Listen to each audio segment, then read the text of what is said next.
அமெரிக்க ஜனாதிபதி Donald Trump அமைதியை விரும்புவதாகவும் ஆனால் பேச்சுவார்த்தைகள் தோல்வியடைந்தால் ஈரான் கடுமையான தாக்குதல்களை எதிர்கொள்ள நேரிடும் என்றும் வெள்ளை மாளிகை எச்சரித்துள்ளது. ஈரான் தற்போதைய யதார்த்தத்தை ஏற்றுக்கொள்ள தவறினால் இதற்கு முன் எப்போதும் கண்டிராத வகையிலான தாக்குதலை எதிர்கொள்ள நேரிடும் என வெள்ளை மாளிகையின் ஊடகச் செயலாளர் கரோலின் லெவிட் தெரிவித்துள்ளார். நேற்று நடைபெற்ற ஊடகவியலாளர் சந்திப்பில் அமெரிக்காவின் அமைதி திட்டத்தை ஈரான் நிராகரித்தால் எடுக்கப்படவுள்ள நடவடிக்கைகள் குறித்து அவர் இதனை தெரிவித்தார். ஈரான் மீதான தாக்குதல்களை நிறுத்துவதற்காக 15 நிபந்தனைகள் அடங்கிய போர் நிறுத்த முன்மொழிவை அமெரிக்க ஜனாதிபதி நேற்று வெளியிட்டிருந்தார். இந்த நிபந்தனைகளை ஏற்றுக்கொண்டால் மட்டுமே போர் நிறுத்தத்திற்கு தயாராக இருப்பதாக அவர் குறிப்பிட்டிருந்தார். இந்த முன்மொழிவுகளை நிராகரித்துள்ள ஈரானிய வெளியுறவு அமைச்சர் அப்பாஸ் அரக்ஷி அமெரிக்காவுடன் எந்த ஒரு பேச்சுவார்த்தையிலும் ஈடுபட எண்ணம் ஈரானுக்கு இல்லை என தெரிவித்துள்ளார். அமெரிக்கா மத்தியஸ்தர்கள் ஊடாக பல்வேறு செய்திகளை அனுப்பினாலும் ஈரானுக்கு தேவையானது நிரந்தரமான தீர்வு மட்டுமே என அவர் வலியுறுத்தியுள்ளார். ஈரான் தரப்பில் சேதங்களுக்கான இழப்பீடு உட்பட 5 கோரிக்கைகள் முன்வைக்கப்பட்டுள்ளன. மத்திய கிழக்கில் நிலவுவது ஈரானின் போரோ அல்லது அமெரிக்காவின் போரோ அல்ல, மாறாக இஸ்ரேலின் தேவைக்காகவே அமெரிக்கா செயற்படுவதாக ஈரானிய வெளியுறவு அமைச்சர் குற்றம் சாட்டியுள்ளார். அமெரிக்கா எதிர்பார்த்தது போல ஈரானை இராணுவ ரீதியாக தோற்கடிக்க முடியாது என்றும் அண்டை நாடுகளை பாதுகாப்பதற்கான அமெரிக்காவின் முயற்சி தோல்வியடைந்துள்ளதாகவும் அவர் மேலும் தெரிவித்துள்ளார்.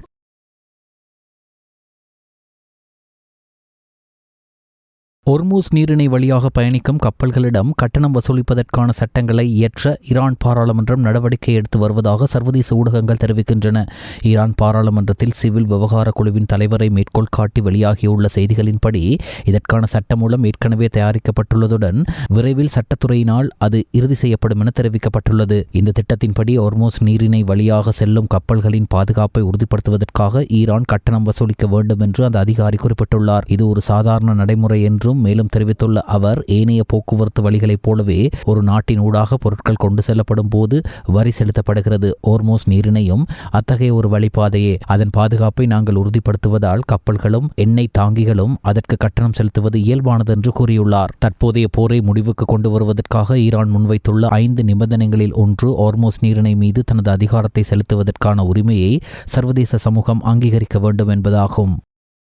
மத்திய கிழக்கில் நிலவும் மோதல் சூழல் ஏற்கனவே கட்டுப்பாட்டை மீறி சென்றுவிட்டது என்றும் உலகம் தற்போது ஒரு பாரிய போரின் விளிம்பிற்கு வந்துள்ளது என்றும் ஐக்கிய நாடுகள் சபையின் பொதுச் செயலாளர் ஆந்தோனியோ குட்டரஸ் தெரிவித்துள்ளார். அறிக்கை ஒன்றை வெளியிட்டுள்ள அவர், அமெரிக்காவும் இஸ்ரேலும் இணைந்து ஈரானுக்கு எதிராக முன்னெடுத்து வரும் இந்த போரை முடிவுக்கு கொண்டு வருவதற்கு இதுவே பொருத்தமான காலம் என குறிப்பிட்டுள்ளார். அத்துடன் இந்த மோதலில் சம்பந்தப்படாத அண்டைய நாடுகள் மீது நடத்தப்படும் தாக்குதல்களை உடனடியாக நிறுத்துமாறு அவர் ஈரானிடமும் கோரிக்கை விடுத்துள்ளதாக சர்வதேச ஊடகங்கள் தெரிவிக்கின்றன. இப்போது செய்ய வேண்டியது போர் மோதல்களை தீவிரப்படுத்துவதல்ல, மாறாக ராஜதந்திர தீர்வுகளை நோக்கி நகர்வதாகும். சர்வதேச சட்டங்களுக்கு முழுமையான மதிப்பளித்து அமைதியை நிலைநாட்ட அனைத்து தரப்பினரும் நடவடிக்கை எடுக்க வேண்டும் என பொதுச் செயலாளர் மேலும் வலியுறுத்தியுள்ளார். ரஷ்ய கூட்டமைப்பின் எரிசக்தி அமைச்சர் ரோமன் மார்ஷ்வின் உத்தியோகபூர்வ விஜயம் ஒன்றை மேற்கொண்டு இன்று நாட்டை வந்தடைந்துள்ளார். இந்த விஜயத்தின் போது அவர் இலங்கையின் எரிசக்தி துறையின் உயர்மட்ட அதிகாரிகள் மற்றும் அமைச்சர்களை சந்தித்து இருதரப்பு பேச்சுவார்த்தைகளை நடத்தவுள்ளார். எரிபொருள் விநியோக கட்டணங்கள் சுமார் 25% அதிகரிக்கப்பட வேண்டும் என இலங்கை பெட்ரோலிய தனியார் தாங்கிகள் உரிமையாளர் சங்கம் தெரிவித்துள்ளது. இது தொடர்பாக அரசாங்கத்திற்கு ஏற்கனவே அறிவிக்கப்பட்டுள்ளதாக அதன் தலைவர் AMH அதிகாரி குறிப்பிட்டார். இது குறித்து இன்று விசேட கலந்துரையாடல் ஒன்றை நடத்த தீர்மானிக்கப்பட்டுள்ளதாக தெரிவித்த அவர் மேலும் கூறுகையில், விநியோக நடவடிக்கைகளில் சிரமங்கள் இருந்த போதிலும் கடந்த நாட்களில் எந்த ஒரு தடையுமின்றி விநியோக பணிகளை முன்னெடுத்தோம். இவ்வாறான நிலையில்தான் அண்மையில் எரிபொருள் விலை பெருமளவில் அதிகரிக்கப்பட்டது. இந்த மாதத்தில் மட்டும் எரிபொருள் விலை 101 ரூபாயால் அதிகரித்துள்ளது. இதனால் எமது விநியோக நடவடிக்கைகளை முன்னெடுப்பதில் உரிமையாளர்கள் பெரும் சிரமத்திற்கு உள்ளாகியுள்ளனர். எரிபொருள் விலை அதிகரிப்பிற்கு ஏற்ப விலை சீராக்கல் தற்போது இடம்பெற்றுள்ளது. இருப்பினும் நகரங்களுக்கு இடையிலான விநியோக நடவடிக்கைகளே எமக்கு பெரும் பிரச்சனையாக உள்ளது. எனவே நகரங்களுக்கு இடையிலான விநியோக கட்டணத்தை 21ஆம் தேதி முதல் நடைமுறைக்கு வரும் வகையில் 25% அதிகரிக்குமாறு கோரிக்கை விடுக்க செயற்குழு ஏகமனதாக தீர்மானித்துள்ளது. தற்போதைய அரசாங்கம் எங்களை இக்கட்டான நிலைக்கு தள்ளாது என்ற நம்பிக்கையில் நாங்கள் இருக்கிறோம் என அவர் தெரிவித்தார். தித்வா அனர்த்தத்தின் தாக்கத்திலிருந்து நாடு படிப்படியாக மீட்சியடைந்து வந்த போதிலும் தற்போது மத்திய கிழக்கில் மூண்டிருக்கும் போர் சூழ்நிலை காரணமாக எதிர்வரும் காலங்களில் நாட்டின் பொருளாதாரத்தில் தாக்கங்கள் ஏற்படக்கூடும் என எதிர்வு கூறியுள்ள இலங்கை மத்திய வங்கியின் ஆளுநர் கலாநிதி நந்தலால் வீரசிங்க, இருப்பினும் இது இலங்கைக்கு மாத்திரம் மட்டுப்படுத்தப்பட்ட நெருக்கடி அல்ல எனவும் மாறாக ஒட்டுமொத்த உலகமும் இந்த வெளியக அதிர்ச்சிக்கு முகம் கொடுத்திருக்கின்றது எனவும் சுட்டிக்காட்டியுள்ளார். இருப்பினும் 2022ஆம் ஆண்டு நாடு தீவிர பொருளாதார நெருக்கடிக்கு முகம் கொடுத்திருந்த கால காலப்பகுதியுடன் ஒப்பிடுகையில் இப்போது நாம் முன்னேற்றகரமான நிலையிலே இருக்கின்றோம். ஒரு சிறந்த வெளிநாட்டு கையிருப்பிடம் இருக்கிறது. தற்போதைய பூகோள நெருக்கடி இன்னமும் எவ்வளவு காலத்துக்கு தொடரும் என்று தெரியவில்லை. இருப்பினும் இந்த நெருக்கடிக்கு முகம் கொடுக்கக்கூடிய இயலுமை இப்போது எமக்கு உள்ளது என்றும் அவர் நம்பிக்கை வெளியிட்டுள்ளார். இலங்கை மத்திய வங்கியில் நேற்று முன்தினம் நடைபெற்ற நாணய சபை கூட்டத்தில் மேற்கொள்ளப்பட்ட தீர்மானங்களை அறிவிக்கும் நோக்கிலான ஊடகவியலாளர் சந்திப்பு நேற்று புதன்கிழமை கொழும்பில் உள்ள மத்திய வங்கியின் கேட்போர் கூடத்தில் நடைபெற்றது. அமெரிக்கா, இஸ்ரேல், ஈரான் ஆகிய நாடுகளுக்கு இடையிலான மோதலை அடுத்து மத்திய கிழக்கு பிராந்தியத்தில் வலுப்பெற்றிருக்கும் பதற்ற நிலைமையை அடுத்து ஒட்டுமொத்த உலகமும் ஸ்திரமற்ற சூழ்நிலைக்கு முகம் கொடுத்திருக்கும் பின்னணியில் அதை அடிப்படையாக கொண்டு மேற்கொள்ளப்பட்டிருக்கும் நாணய கொள்கை தீர்மானங்கள் மற்றும் இந்த நெருக்கடியை கையாள்வதற்கான நடவடிக்கைகள் தொடர்பிலும் ஆளுநர் கலாநிதி நந்தலால் வீரசிங்க விரிவாக விளக்கமளித்தார். நாட்டில் நிலவும் வறட்சியான காலநிலையுடன் நீர் நுகர்வு அதிகரித்துள்ளதாக தேசிய நீர்வளங்கள் மற்றும் வடிகால் அமைப்பு சபையின் தலைவர் சந்தன பண்டார தெரிவித்துள்ளார். ஊடகங்களுக்கு கருத்து தெரிவித்த அவர் பொதுமக்கள் இயன்றவரை நீரை சிக்கனமாக பயன்படுத்துமாறு கேட்டுக் கொண்டுள்ளார். போதிய வறட்சியான காலநிலை தொடருமானால் நீர் விநியோகத்தை மட்டுப்படுத்த நேரிடும் என அவர் சுட்டிக்காட்டியுள்ளார். இதுகுறித்து அவர் மேலும் கருத்து தெரிவிக்கையில் வறட்சியான காலநிலையுடன் நுகர்வோரின் நீர் பயன்பாடு அதிகரித்துள்ளது. குறிப்பாக மேல் மாகாணத்தின் கொழும்பு மாவட்டத்தை எடுத்துக்கொண்டால் நீர் சுத்திகரிப்பு நிலையங்களால் ஒரு குறிப்பிட்ட அளவுக்கே நீரை வழங்க முடியும். அம்பத்தலையில் நாளொன்று 5,60,000 கனமீட்டர் நீரையும் லெபுகமையில் 1,50,000 கனமீட்டர் நீரையும் மட்டுமே எம்மால் உற்பத்தி செய்ய முடியும். அதற்கு மேல் உற்பத்தி செய்யும் திறன் எமக்கு இல்லை. தற்போது நாடு முழுவதும் அதிகபட்ச கொள்ளளவில் நீரை உற்பத்தி செய்து விநியோகித்து வருகின்றோம். இந்த வறட்சி நீடித்தால் அதிகரித்து வரும் தேவையுடன் நீர் வளங்களில் சிரமங்கள் ஏற்படலாம் என தெரிவித்துள்ளார். கொழும்பு தேசிய வைத்தியசாலையில் அனுமதிக்கப்பட்டு சிகிச்சை பெற்று வந்த அரச புலனாய்வு சேவையின் முன்னாள் பணிப்பாளர் ஓய்வு பெற்ற மேஜர் ஜெனரல் சுரேஷ் சலே சிகிச்சையின் பின்னர் மீண்டும் குற்றப்புலனாய்வு திணைக்களத்திற்கு அழைத்துச் செல்லப்பட்டுள்ளதாக போலீசார் தெரிவித்துள்ளனர். குற்றப்புலனாய்வு திணைக்களத்தின் காவலில் இருந்தபோது ஏற்பட்ட திடீர் உடல்நலக் குறைவு காரணமாக அவர் கொழும்பு தேசிய வைத்தியசாலையில் அனுமதிக்கப்பட்டிருந்தார். அங்கு அவருக்கு தேவையான மருத்துவ சிகிச்சைகள் வழங்கப்பட்ட பின்னர் வைத்தியசாலை அதிகாரிகளின் பரிந்துரைக்கமைய மேலதிக விசாரணை நடவடிக்கைகளுக்காக அவர் மீண்டும் குற்றப்புலனாய்வு திணைக்களத்திடம் ஒப்படைக்கப்பட்டுள்ளார். சுரேஷ் சலே தற்போது குற்றப்புலனாய்வு திணைக்களத்தினால் முன்னெடுக்கப்பட்டு வரும் விசேட விசாரணை ஒன்றின் நிமித்தம் தடுத்து வைக்கப்பட்டு விசாரணைக்கு உட்படுத்தப்பட்டு வருகின்றார். எரிபொருள் விலை உயர்வு மற்றும் பேருந்து கட்டண அதிகரிப்பு காரணமாக பொதுமக்கள் அதிக அளவில் ரயில்களை பயன்படுத்த தொடங்கியுள்ளதாக ரயில் நிலைய அதிபர் சங்கம் தெரிவித்துள்ளது. அந்த சங்கத்தின் பொதுச் செயலாளர் கசுன் சாமர ஜெயசேகர நேற்று செய்தியாளர் சந்திப்பொன்றை நடத்தி கருத்து தெரிவிக்கையில் இந்த நிலைமையால் ரயில்வே திணைக்களம் கடந்த சில நாட்களாக லாபம் ஈட்டி வருவதாக குறிப்பிட்டார். எரிபொருள் விலை உயர்வால் எதிர்காலத்தில் சரக்கு போக்குவரத்திற்கும் பொதுமக்கள் ரயில்களை நாடுவார்கள் என்பதால் ரயில் பயண வாரங்களின் எண்ணிக்கையை அதிகரிக்குமாறு அவர் பொறுப்பு வாய்ந்த தரப்பினரிடம் கோரிக்கை விடுத்துள்ளார். கொழும்பு கோட்டைக்கு வரும் மற்றும் அங்கிருந்து செல்லும் பயணிகளின் எண்ணிக்கை குறிப்பிடத்தக்க அளவில் அதிகரித்துள்ளதாக குறிப்பிட்ட அவர் பயணிகளின் கேள்வி அதிகரித்துள்ள போதிலும் ரயில் பயண வாரங்கள் குறைக்கப்பட்டுள்ளமையால் பொதுமக்கள் பெரும் சிரமத்திற்கு உள்ளாகியுள்ளனர் என்றும் சுட்டிக்காட்டினார். அத்துடன் நிலவும் பொருளாதார கஷ்டங்களை கருத்தில் கொண்டு ரயில் கட்டணங்களை உயர்த்த வேண்டாம் என அவர் கேட்டுக்கொண்டார். பொதுமக்களுக்கு எஞ்சியுள்ள ஒரே ஒரு மலிவான போக்குவரத்து சேவை ரயில்கள் மாத்திரமே என்பதையும் அவர் வலியுறுத்தி கூறினார். அரசு சேவையை சீரான முறையில் முன்னெடுத்து செல்வதற்காக நியமிக்கப்பட்ட அமைச்சரவை உபக்குழுவின் 2வது கூட்டம் பிரதமர் கலாநிதி அருணி அமரசூரியவின் தலைமையில் ஜனாதிபதி அலுவலகத்தில் நேற்று முன்தினம் நடைபெற்றது.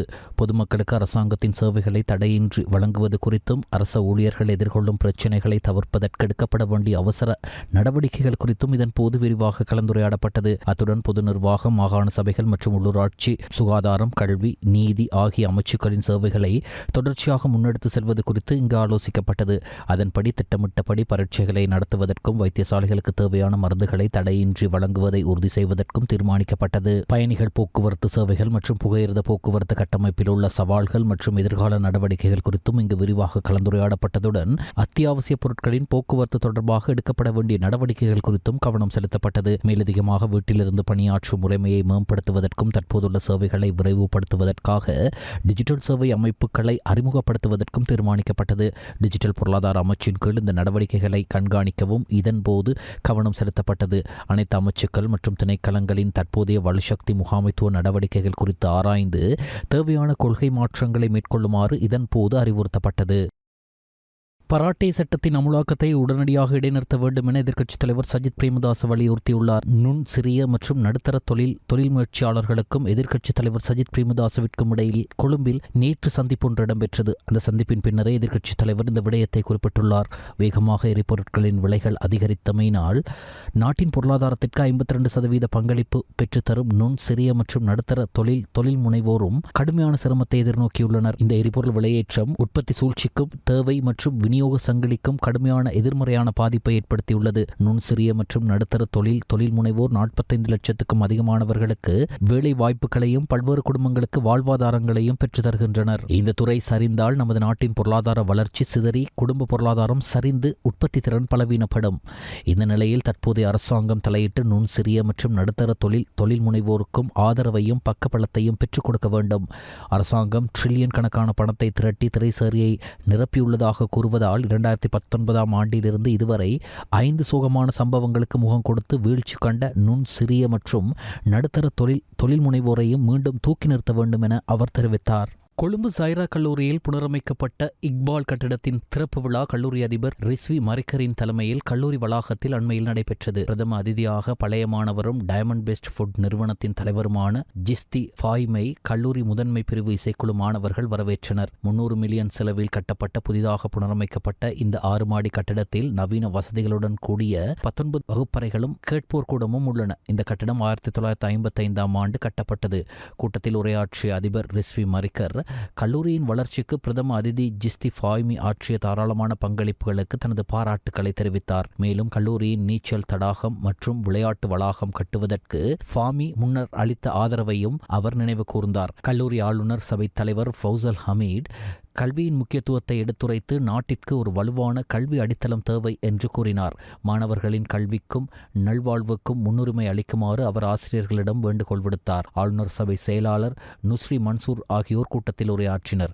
நிகழ்வின் போது கல்லூரியின் சார்பாக அதிபர் ரிஸ்வி மரிக்கர் பிரதம அதிதி ஜஸ்தி ஃபாமிக்கு பாராட்டு சின்னம் ஒன்றை வழங்கினார். இந்நிகழ்ச்சியில் பிரதி அதிபர்கள், பிரிவு தலைவர்கள், இக்பால் கட்டிட திட்ட தலைவர் ஹிலால் சனூன், பழைய மாணவர் சங்க தலைவர் ஆஷிக் ஜலீல், ஆளுநர் சபை உறுப்பினர்கள், பழைய மாணவர்கள், ஆசிரியர்கள் மற்றும் மாணவர்கள் கலந்து கொண்டனர்.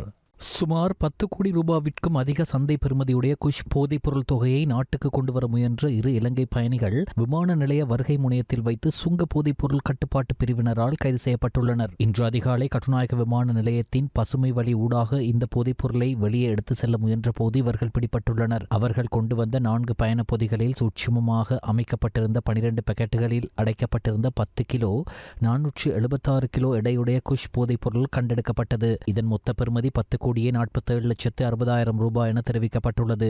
கைது செய்யப்பட்டவர்கள் புகவந்தலாவ பகுதியைச் சேர்ந்தவர்கள் என அடையாளம் காணப்பட்டுள்ளனர். அட்டன் செம்புகவத்த அருள்மிகு ஸ்ரீ முத்துமாரியம்மன் ஆலய மகா கும்பாபிஷேகம் மிக சிறப்பாக இடம்பெற்றது. காலை விநாயகர் வழிபாட்டுடன் ஆரம்பிக்கப்பட்டு புண்ணியாக வாஜனம், தீபாராதனை, விசேட யாக பூஜை, பூர்ணாகுதி என்பன இடம்பெற்று மேலதாளங்கள் முழங்க அரோகரா கோஷத்துடன் முத்துமாரியம்மனுக்கும் ஏனைய பரிவார மூர்த்திகளுக்கும் மகா கும்பாபிஷேகம் இடம்பெற்றது. இதில் ஏராளமான பக்தர்கள் கலந்து கொண்டு சிறப்பித்தனர்.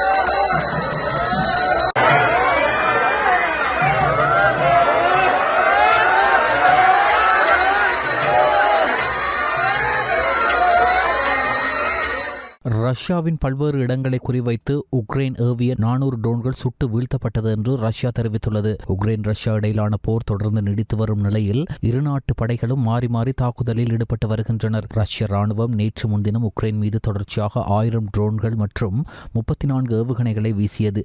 வழக்கமாக இரவு நேரத்தில் தாக்குதல் நடத்தும் ரஷ்யா பட்ட பகலில் ட்ரோன் ஏவுகணைகளை கொண்டு தாக்குதல் நடத்தியது. இதில் 6 பேர் பலியாகினர், 50 பேர் காயமடைந்தனர். குழந்தைகளின் மனநலத்தை பாதித்ததற்கும் அவர்களை பாலியல் சுரண்டலுக்கு ஆளாக்கியதற்கும் சமூக ஊடக நிறுவனமான மெட்டா $375 மில்லியன் செலுத்த வேண்டும் என அமெரிக்காவில் உள்ள ஒரு நடுவர் மன்றம் உத்தரவிட்டுள்ளது. நியூ மெக்சிகோ மாநிலத்தில் நடந்த 6 வார விசாரணைக்கு பிறகு செவ்வாய்க்கிழமை இந்த தீர்ப்பு வழங்கப்பட்டது. இதில் மாநில அதிகாரிகள் சிறார்களை பாதுகாப்பதில் மெட்டா தவறிவிட்டதாக குற்றம் சாட்டினர். இந்த தீர்ப்பு குழந்தைகள் பாதுகாப்பு தொடர்பான பிரச்சினையில் ஒரு அமெரிக்க மாநிலம் மெட்டா நிறுவனத்திற்கு எதிராக வெற்றி பெற்ற முதல் சம்பவமாகும். பங்களாதேஷின் ராஜ்பாரி பகுதியில் உள்ள தௌலதியா முனையத்தில் பேருந்து ஒன்று பத்மா ஆற்றில் விழுந்து விபத்துக்குள்ளானதில் 16 பேர் உயிரிழந்துள்ளனர். இந்த விபத்தில் மேலும் பலரை காணவில்லை என சர்வதேச ஊடகங்கள் செய்தி வெளியிட்டுள்ளன. தற்போது பாரந்தூக்கியின் உதவியுடன் பேருந்து கரைக்கு கொண்டு வரப்பட்டுள்ளதுடன் பேருந்துக்குள்ளிருந்து 14 சடலங்கள் மீட்கப்பட்டுள்ளன. நேற்று நள்ளிரவு இடம்பெற்ற இந்த விபத்தை அடுத்து ஆற்றிலிருந்து மேலும் 2 பெண்களின் சடலங்கள் கண்டெடுக்கப்பட்டுள்ளன. பங்களாதேஷின் தலைநகர் டாக்கா நோக்கி பயணித்த இந்த பேருந்தில் சிறுவர்கள் உட்பட சுமார் 40 பயணிகள் இருந்தமை கண்டறியப்பட்டுள்ளது. ராயல் சேலஞ்சர்ஸ் பெங்களூரு அணி 15,000 கோடிக்கு விற்பனை செய்யப்பட்டுள்ளது. ஆதித்யா பிர்லா மற்றும் டைம்ஸ் ஆஃப் இந்தியா குழுமம் இணைந்த கூட்டமைப்பு இந்த பிரம்மாண்ட கைப்பற்றலை நிகழ்த்தியுள்ளது. வெறும் விளையாட்டாக தொடங்கிய IPL இன்று உலகளாவிய முதலீட்டாளர்களை ஈர்க்கும் பெரும் வணிகமாக மாறியுள்ளது. நடப்பு சாம்பியனான RCBயின் இந்த அதிரடி மாற்றம் அதன் பிராண்ட் மதிப்பையும் ரசிகர்களின் எதிர்பார்ப்பையும் பன்மடங்கு உயர்த்தியுள்ளது. இனி RCBயின் பிளே போல்ட் பயணம் புதிய நிர்வாகத்தின் கீழ் தொடரும். IPL வரலாற்றிலேயே மிகப்பெரிய ஒரு திருப்பமாக ராயல் சேலஞ்சர்ஸ் பெங்களூர் அணி சுமார் $1.8 பில்லியன் மதிப்பிற்கு விற்பனை செய்யப்பட்டுள்ளது.